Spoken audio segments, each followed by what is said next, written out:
I picked way too hype of a song to come out to. Mosaic Church, how loud can this place get for Angel and for the worship team? This is awesome. How fun. Very cool. Thank you guys so much for being here. This is a very special night for me because about 8 years ago or so, I was just getting started in stand-up, and Angel booked me to do this same church. It looks a lot different. You guys definitely expanded since then. But it was 8 years ago, and it was my first paid gig ever. So I really appreciate the full circle moment. I really appreciate you guys having me back. So this is very cool. Thank you. Yeah. And real quick, I just wanted to get a little picture, a little selfie with y'all, because this is so special. So, all right, be loud. Hey! Oh, wow. That is so cool. It's going on the wall. Okay. Very cool. Let's have some fun, you guys. I hope everybody's having a good summer. I've been hanging out with my friends a lot lately. I have a lot of really good friends who are good to me, and they're always in my corner, you know. And then I have a lot of friends who are comedians, and they like to be mean to me and roast me all the time. Does anybody else have friends that just like to roast you all the time? A couple of people? One of my friends, he was teasing me. He said I look like the guy that does scooter tricks at the skate park. That's what I got. And you know the most annoying part about that is that they're so right, dude. They're so right. I go to the parks, I just, you know, ain't nothing to it, you know. I don't even need my scooter. I'll just kind of practice in the corner with my helmet on, you know, just in case a scooter comes around. I'm ready. And I'm easy to roast too. That's what's annoying about it, because I'm built like an aspen tree, you know? When I go to the bathroom in the middle of the night, I look like Jack Skellington stepping over piles of laundry. Like, this is Halloween, this is Halloween. Going to the bathroom to pee, you know? You guys ever do that? You ever turn tiny moments into a musical? That's my new favorite bit. My coworkers are not a fan. They're like, Jared, stop shaking your hips and get back to work, please. And I'm just like, go to the bathroom to be. Oh, this is fun. I'm a tall, gangly boy, and most awkward part about being tall for me is going to concerts. I don't know if other tall people in here can relate, but apparently I just found this out. I anger people by existing and taking up space. Excuse me, and I'm sorry, okay? I have to apologize, because I also don't want to be in your way, okay? I went to Red Rocks recently, not to brag, but I had $100 to burn one time, and I went and I took my spot on the risers, the rows, and the guy behind me, I just hear him say to his friends, he just goes, well, I mean, I guess he's got to go to concerts too, that's what I heard. So I was very self-conscious for the rest of the show. Every concert I go to, I'm like the new apartment complex that blocks the view of the mountains. They're just like, when did they put this up? I didn't sign off on this, he's going to raise my taxes. Oh man, this is cool. As a tall guy, you know, people ask me if I play basketball a lot of the time. And the answer is yes, because if you're over 6 foot, you can write that off on your taxes. So, I was playing basketball the other day, just meeting my quota, you know, getting my steps in, and I got stung, get this, you guys, I got stung by a bee while I was playing basketball. A bee, not a wasp. I didn't know bees were still doing that, you know? I thought bees were more progressive than to be violent like that, you know? And it felt personal, because I don't know if you guys know this, but like when a bee stings you, it loses its stinger, and then it dies. Which means the bee was watching me play basketball. He's all buzzing around, he's like, he's like, I would rather sting this dude and die than have to watch him play any more basketball. Like, do you know how bad at sports you have to be for nature to give you a sign to stop, you know? It just felt personal. I stopped right away, immediately. That'll get you to stop anything. I'm trying to do more activities that are fun like that, like basketball, because it's good for my brain, it's good for my health. Because I tend to be like a tense boy sometimes, you know? I tend to be real tense. and wound up tight, you know? Like the other day I went to an escape room by myself. Because I like feeling anxious and trapped, you know? I like feeling like Nicolas Cage in the National Treasure movies. I like puzzles with stakes, you know? I like to whip my hair back and go, That's just an aesthetic that I pursue. And yeah, like I've had 2 therapists over my life. Anybody here do that? The therapy? A couple of honest people, okay, nice. Yeah, I think it's good. I think it's good. I think everybody should try it. Like, both of my therapists, they broke up with me because they wanted to pursue their careers or whatever. I'm like, whatever, you don't love me. Just go. I'll find somebody else. And this is something weird about therapy that I didn't realize before I started, is that like therapists are also like people with feelings and thoughts and stuff they want to talk about, you know? Like one time my therapist texted me and she was like, oh, I'm so sorry, I'm going to be late. I'm on my way back from a funeral today. And I just go, hey lady, leave that at the door, please. Okay, this is my time. I only get 60 minutes, I plan on talking for 58 minutes, okay? That's silly. No, she's great. No, I'm not going to be here though. I'm happy to be here. Recently I upgraded to a shoes off house. Yeah. Got that shoes off house money now. Yeah. Things are going alright for your boy. We all know what a shoes off house is, right? That's when you go over to your friend's house and they're in the kitchen and they're chopping up vegetables all smiley and stuff, you know, they're like, oh, could you take off your shoes, please? Oh, I hate to do this, I'm so sorry. It's not a big deal. It's just, I've been Swiffering all morning and it's not a big deal, you know. We just don't want what's on your feet getting on the floors.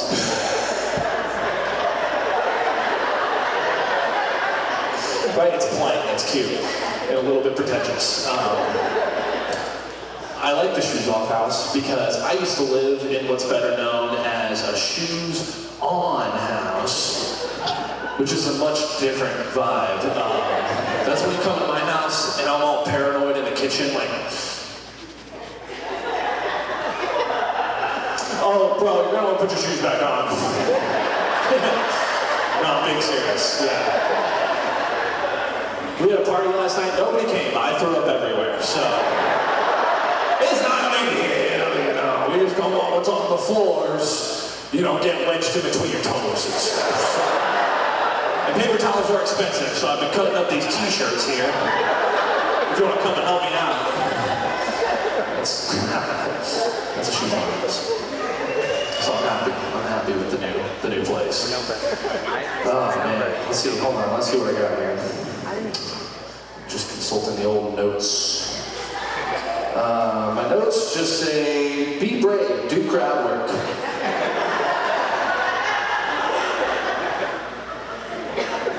How about you folks right here? How are you? How's it going? What's up? Who are you guys here with tonight? Oh, these guys. Oh, wow. You guys decided not to sit next to each other? You guys are like, they have their own thing over here, we're over here. They can sit over there. That's cool. Are you guys all family together? Okay, very cool. You guys go to the church here? Nice. Cool. Well, I just got one question for you folks, and I'm going to leave you alone, okay? Would you rather be attacked by a gun that can shoot spiders or a spider that can shoot guns?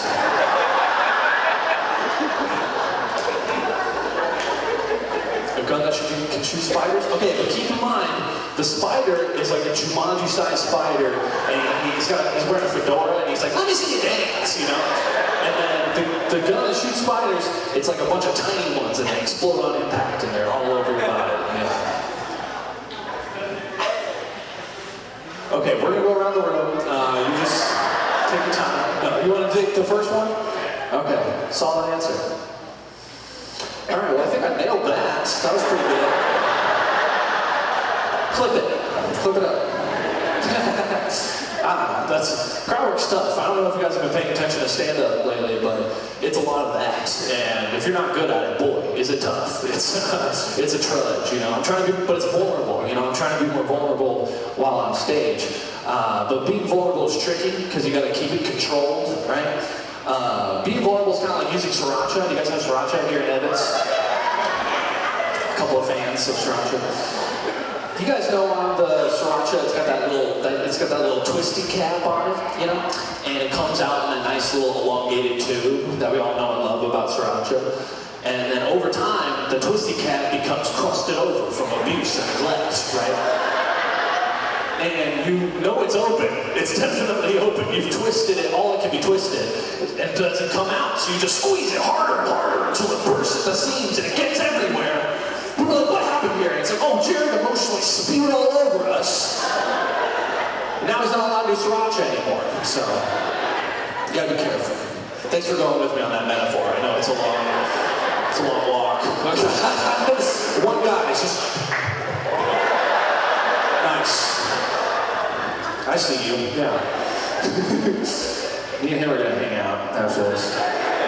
This is cool. I was raised in the church, which I was very grateful for. It gave me a good experience growing up. There was a couple of times though, like I missed out on a lot of cultural experiences growing up because my parents protected me from a lot of that. So like I'll go to school and all my friends would be like, bro, have you seen Step Brothers? And I'm like, which VeggieTales episode is that? Because that's been around and rocking all day, dude. VeggieTales and Arthur, that's my jam. And I like talking about it, you know? There's all this, I learned so much about the Bible growing up and nobody wants to talk about it with me, you know? Like my favorite passage, my favorite part of the Bible is when Jesus comes back from the dead and he hangs out on earth for 40 days before ascending into heaven. Boy, what an encore, you know? Wow. That's a long time to just be. Can you imagine like the guy who's just like sitting at the table and he's just like, I think that's Jesus over there. Yeah, he's just eating, like just regular. He's just sitting down, chilling out. What do you even talk about, you know? That had to be super awkward for the Romans to like see Jesus on the street, you know? They're all doing their daily Roman activities, and I don't know what they're doing. They're like kicking some guy or something. Oh, that's Jesus. Just look cool. Shut up. Don't look at it. Just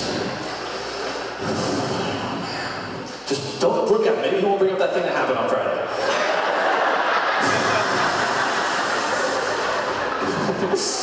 And Jesus is like walking with his posse, you know? And he sees them and he's just like, Octavius, Demarius, have you heard?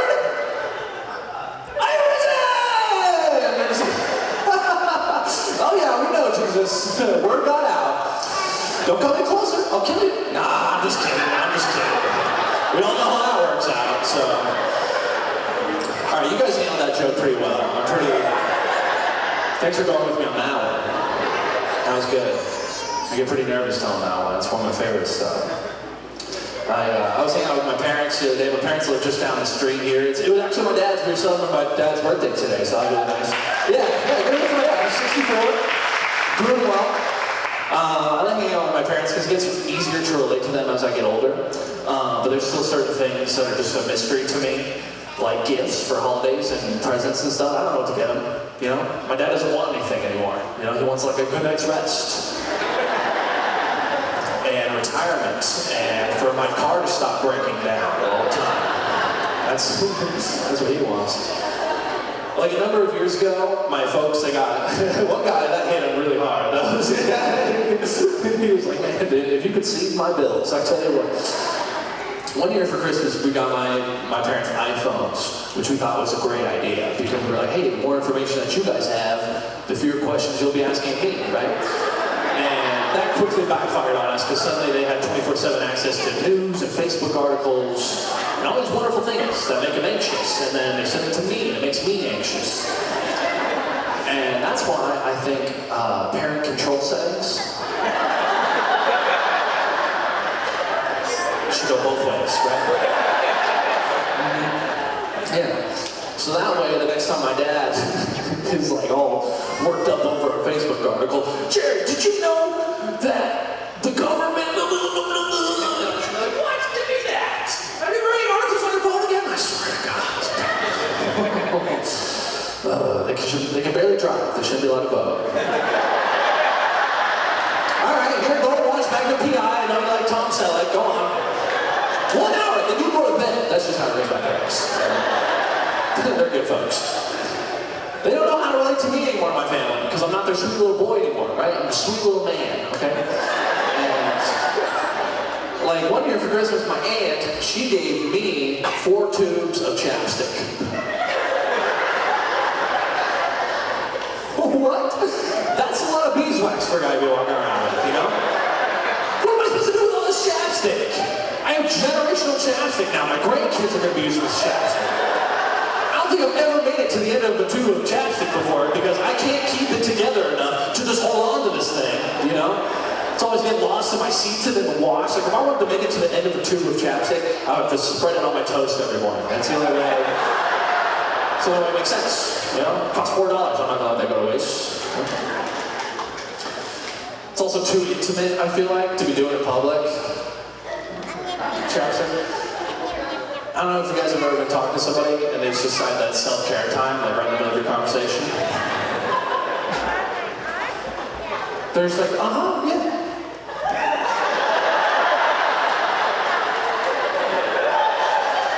No, I have been on that hike, yeah. What's what are you doing? You know? I'm trying to talk to you. I don't want to be that guy, folks, okay? I don't want to be that guy for the same reason that I don't want to be the guy that brings disposable flossing pics in public. Who does this guy think he is, huh? Oh, you think you're better than me? Huh? You think you're better than me? That's why you're busting out floss in the middle of the parking lot right now? You think you're better than me?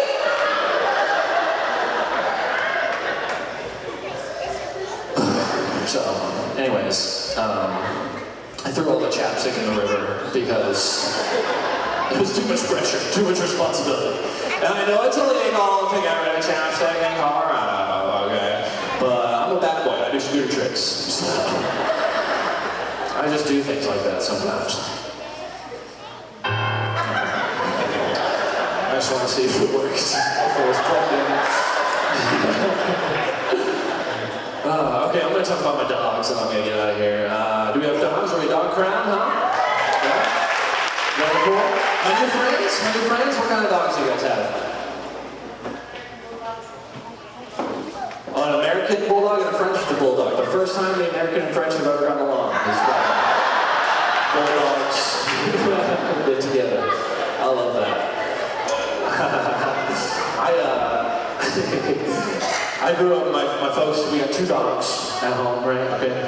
One of them is a beagle named Abby, and she is either deaf or no longer cares what we do or say around her. She's incredibly rude, you know? She approaches you with the same disdain that you would answer the door, right? You just go, oh, this better be food related. What do you want? You know, that's Adam. And the other one is a boxer mix named Bane, and what he's mixed with is blindness. That's his other trait. Real sweetheart, never knows where he is though. And one of my favorite activities is I like to take him to the dog parks, because I love getting into awkward conversations with other dog owners, kind of like you just had a second ago. Let me ask you guys this, when is it okay to walk away from a conversation in a field? I haven't figured it out yet, you know? I just go, okay, I'm gonna go over here where we can both still see each other. All right. Oh, God. Don't run into me in 100 yards, that would be weird. And all these other dog owners, they have these beautiful athletic dogs that they're training for the Olympics or something, you know? They're like whipping a tennis ball across a field for an Australian Shepherd, and the dog's just like...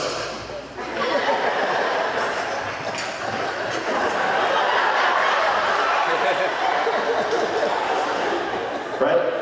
Is that a good impression? I'm working on my Australian Shepherd impression. I would have done my Husky, but it's mostly just a lot of yelling. And then I show up with my Walmart dogs, my blind and deaf dogs. I should have named them Helen and Keller, you know?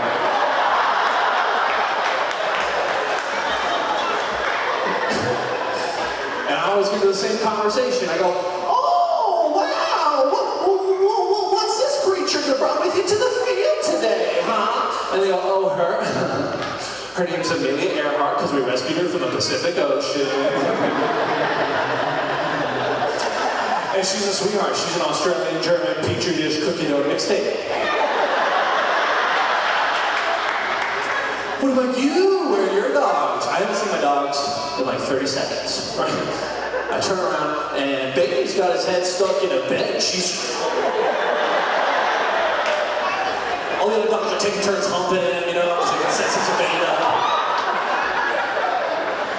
And Abby's licking people's calves for the flavor. So I just go, "Any dogs?" Don't got none. Yeah, hoping I find some good ones today, huh? Yeah. How about these guys? They look easy to catch. Come on, get over here. Come on, we're gonna go smoke cigarettes down by the Poudre River. That's where we're gonna go hang out. We just did that all summer, man. Hey, thank you guys so much for coming out. I'm Jared Chandler. Thank you guys for being here.